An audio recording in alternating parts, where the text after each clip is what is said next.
Buen día a todos. Somos de la sección número 4 de la asignatura de Fisiología y Bioquímica 1, Departamento de Ciencias Fisiológicas, y somos el grupo número 2 de discusión.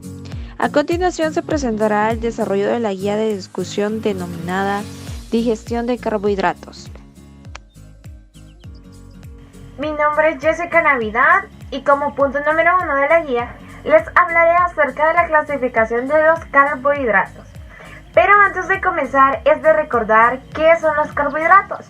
Los carbohidratos, también llamados formalmente glúcidos o hidratos de carbono, son biomoléculas que contienen carbono, hidrógeno y oxígeno y que están formados por moléculas de azúcar que al descomponerse crean glucosa, sustancia que funge como combustible del cuerpo al proporcionar energía y potencia en todas sus funciones. Ahora bien, sabiendo el concepto de carbohidratos, comenzaremos a explicar en sí su clasificación. Los carbohidratos se clasifican dentro de tres grupos: los monosacáridos, los disacáridos y los polisacáridos. Los monosacáridos también reciben el nombre de azúcares simples. Al ser los glúcidos más sencillos, se caracterizan por pasar a través de la pared del tracto alimentario sin sufrir modificación por parte de las enzimas encargados de la digestión. Entre los ejemplos más comunes y conocidos de monosacáridos está la glucosa o dextrosa, la fructosa y la galactosa, pero también existen otros más. Y según el grupo funcional se dice que es carbonílico, y es de mencionar también que los monosacáridos se dividen en aldosa y cetosas, y según el número de carbonos presentes se clasifican en diosas, triosas, tetrosas, pentosas, hexosas y heptosas. Como segundo tenemos los disacáridos.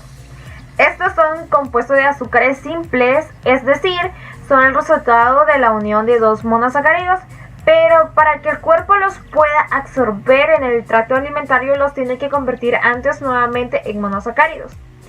Y entre los ejemplos más comunes de disacáridos está la sacarosa, lactosa, y este sería como azúcares de la leche, y la maltosa sería como azúcar de malta. Pero también existen como la lactulosa, celobiosa e isomaltosa.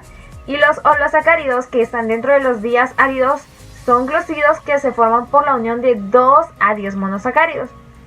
Y por último tenemos lo que son los polisacáridos. Estos son hidratos de carbono de mayor complejidad que los dos anteriores. Pueden ser metabolizados por algunas bacterias y algunos son fuentes comunes de energía en la alimentación. Entre los ejemplos más comunes de polisacáridos está el almidón, el glicógeno o almidón animal, la celulosa y la quitina. Y además este está constituido por más de 10 unidades de monosacáridos. Hola, mi nombre es Fabiola Lisbeth Pérez Domínguez de la sección 4 de Fisiología. Me toca hablar sobre la digestión mecánica. Es la parte de la digestión que nos cambia la composición de los alimentos. Mi nombre es Edgardo Alexander Pérez Domínguez y hoy voy a hablarles sobre la digestión química, pero también voy a hablar de la digestión mecánica para que se entienda un poquito mejor. La digestión química empieza desde cuando la saliva tiene contacto con la comida, que es cuando la enzima milasa salival descompone el almidón en milasa. Y es aquí cuando la digestión mecánica junto con la digestión química crean lo que es el bolo alimenticio, que es básicamente la comida combinada con la saliva. Esta es empujada por la lengua, que cae directamente al estómago, y es aquí donde vemos otra vez una unión de la digestión mecánica con la química, donde junto con los movimientos del estómago, el jugo gástrico que está conformado por la enzima pepsina y renina, descomponen los alimentos y los envían al intestino delgado. Luego en el intestino delgado funcionan las enzimas del intestino delgado, que son la lactasa y la maltasa, y este órgano es ayudado por los órganos que son el hígado y el páncreas. Hola, yo les voy a explicar junto con mi compañera el papel de hidrólisis como proceso básico de la digestión de los carbohidratos. Entonces, como primer proceso tenemos la utilización de agua para romper los enlaces de manera que el hidrógeno se una a residuos y el hidróxido al otro. Luego de eso, en el segundo proceso que tenemos, atraviesan la membrana plasmática por vías mecánicas o químicas, en el cual, por tercer proceso, participan diferentes tipos de enzimas. A continuación mi compañera va a seguir explicando los otros procesos. Hola, mi nombre es Jaira Pocasangre y el día de hoy les continuaré explicando los siguientes 3 puntos de la hidrólisis digestiva.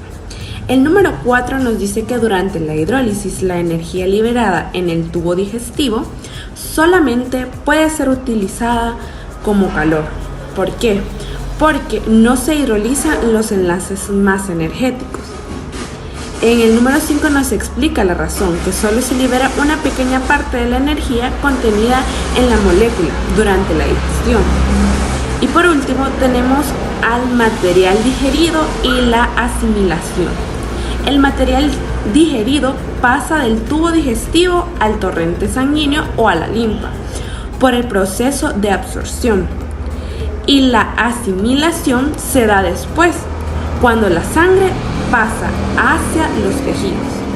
Buenas tardes, mi nombre es Ricardo Sepulveda Lozano y el día de hoy voy a hablar sobre la pregunta número 4 que dice: localizar las enzimas que participan en la digestión de carbohidratos según su sitio de secreción, sustrato y producto. Como primera enzima tenemos a la amilasa salival. Su sitio de secreción se encuentra en las glándulas salivales. Su sustrato es el glucógeno y el almidón. Y el producto que obtenemos de esta es la glucosa y la maltosa. Luego, como siguiente enzima, tenemos a la amilasa pancreativa. Su sitio de secreción se encuentra en el páncreas. El sustrato que obtenemos es polisacáridos. Y por último, los productos que obtenemos de este es la glucosa y la maltosa. Luego, como otra enzima, tenemos a la sacarasa.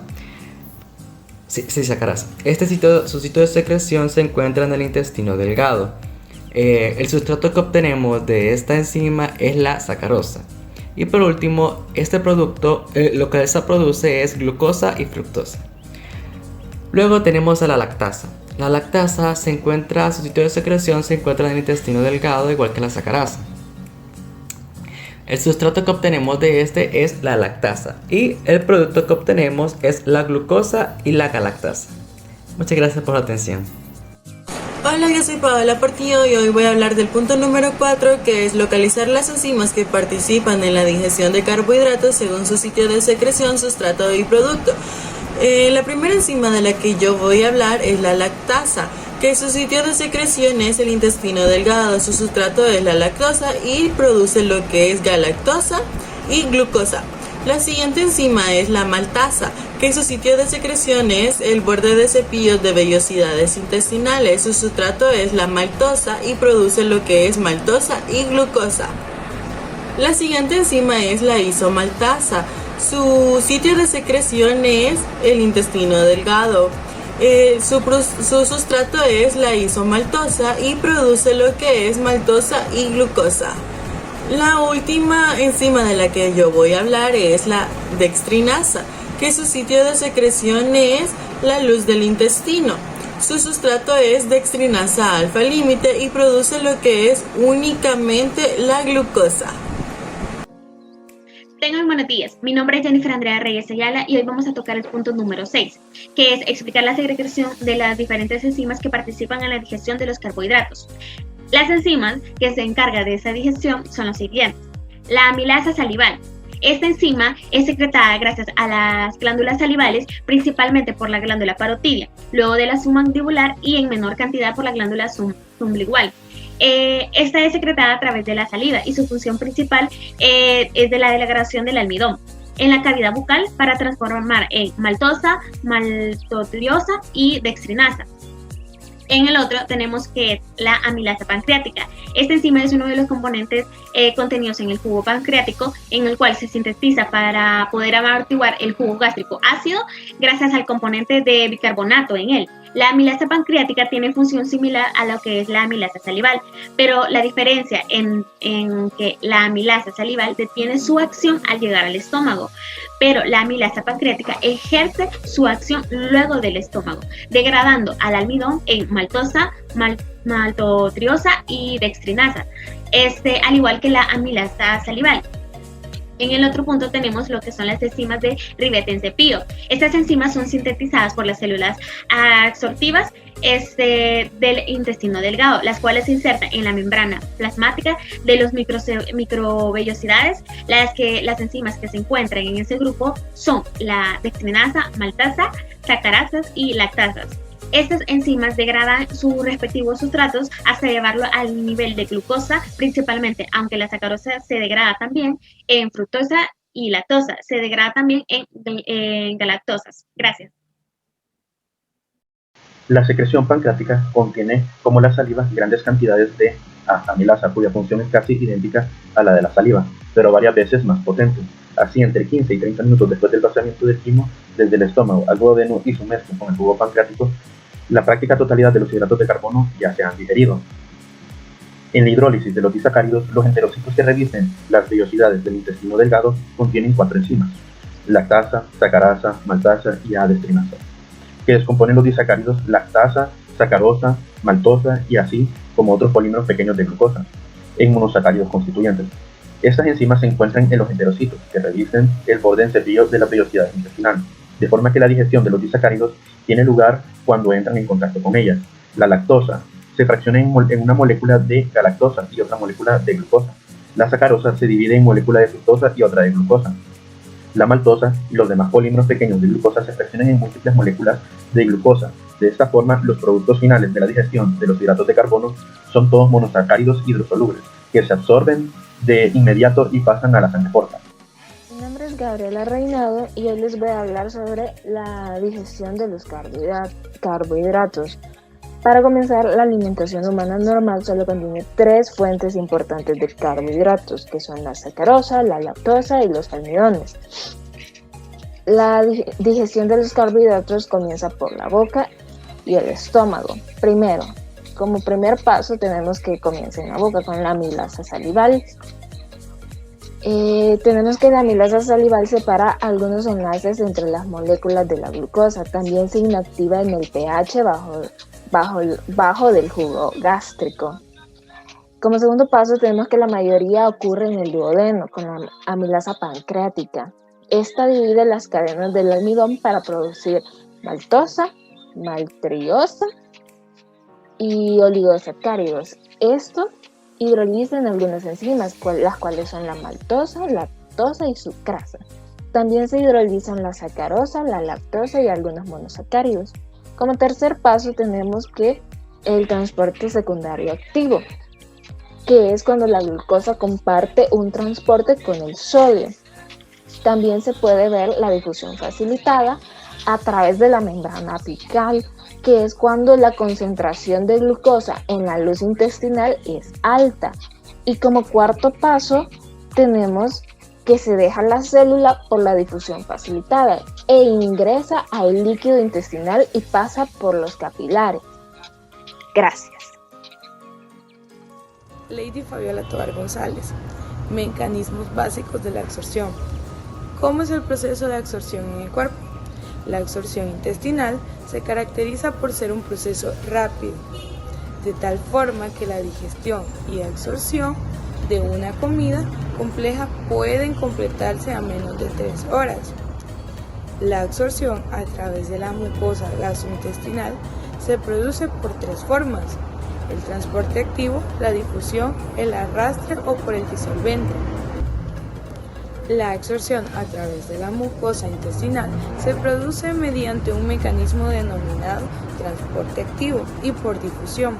En resumen, el transporte activo confiere la energía para transportar la sustancia al otro lado de la membrana del enterocito.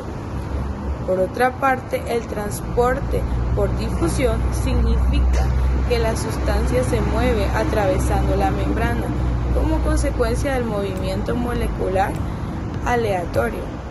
El intestino delgado absorbe cada día varios cientos de gramos de carbohidratos, 100 o más gramos de grasa, 50 a 100 gramos de aminoácidos, 50 a 100 gramos de iones y de 7 a 8 litros de agua. Sin embargo, la capacidad de absorción del intestino delgado normal es muy superior a esas cifras y alcanza varios kilogramos de carbohidratos, 500 gramos de grasa, 500 a 700 gramos de proteína y más de 20 litros de agua al día. El proceso de los monosacáridos por las células de la mucosa intestinal. Como sabemos, todos los hidratos de carbono alimentares se absorben en forma de monosacáridos y solo una pequeña fracción lo hace como disacárido, casi ninguna como moléculas de mayor tamaño. El más abundante de los monosacáridos absorbidos es la glucosa, lo que suele representar más del 80% de las calorías procedentes de los hidratos de carbono. La razón más elevada del porcentaje es que la glucosa es el producto final de nuestra digestión de nuestros hidratos de carbono alimenticios, más abundantes como el almidón. El 20% restante de los monosacáridos absorbidos consiste casi por completo en glucosa y fructosa. La primera procede de la leche, mientras que la segunda es uno de los monosacáridos de la caña de azúcar. La práctica total de estos monosacáridos se absorbe mediante el proceso de transporte activo secundario. El transporte de la galactosa es casi idéntico al de la glucosa. La fructosa no está sometida al mecanismo de transporte con el sodio, ya que este monosacárido se absorbe por difusión facilitada en toda la longitud del epitelio intestinal, sin acoplarse al transporte de sodio. Al penetrar la célula, gran parte de la fructosa se fosforila. Más tarde se convierte en glucosa, que por último se transporta en forma de glucosa a través de la sangre. Dado que la fructosa no se cotransporta con el sodio, su índice global de transporte supone alrededor de la mitad de la glucosa o de la galactosa. Mi nombre es Catherine Chacón y ahora les voy a hablar sobre el proceso de transporte de la glucosa hacia el interior de las células. La glucosa es el principal sustrato energético de la célula y para su ingreso requiere de una proteína transportadora en la membrana celular. El ingreso de este azúcar al interior de la célula es un proceso básico para el metabolismo energético y en consecuencia para todos los procesos que mantienen la vida. La glucosa es transportada por un mecanismo de cotransporte con sodio. El transporte activo de sodio a través de las membranas vasolaterales hacia los espacios paracelulares reduce el sodio del interior de la célula. La baja concentración intracelular de sodio proporciona un gradiente electroquímico para movilizar el sodio al interior del enterocito. Mi nombre es Erika Samayoa y continuaré con la explicación de nuestra compañera Catherine. Ella se refiere que a través del borde en cepillo por medio de un cotransporte activo secundario, el sodio se combina con una proteína transportadora denominada GLUT1, que esta precisa de otra sustancia que es la glucosa y así tener una unión simultánea. Cuando el GLUT1 y la glucosa intestinal se unen, el sodio y la glucosa se vuelven transportadores al mismo tiempo dentro de la célula. Por lo que podemos decir en resumen que el transporte activo inicial del sodio a través de las membranas vasolaterales en las células del epitelio intestinal es el que proporciona la fuerza para el desplazamiento de la glucosa a través de las membranas. Gracias.